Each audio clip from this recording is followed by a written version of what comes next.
It's a great question to know the difference between confidentiality and privacy. Most people think that when they go to court, they have confidentiality. And they do have confidentiality with their attorney. In other words, you have the attorney-client privilege that whatever you tell your attorney, unless you authorize that person, they can't tell anyone else. And the same thing with your mediator. You do definitely have confidentiality.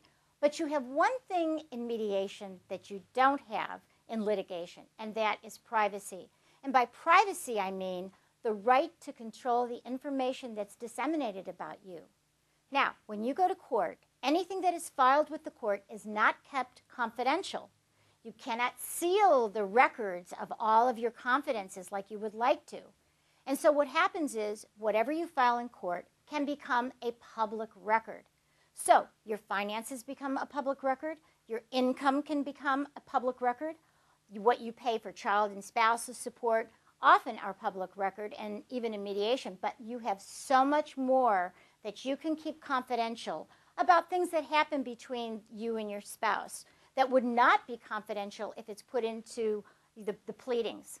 So that is a real beauty and an extra added value of mediation that you won't get in any kind of public forum like a court. And even if you settle with two attorneys, you still don't have that privacy because you still have the documents that were filed in a public record.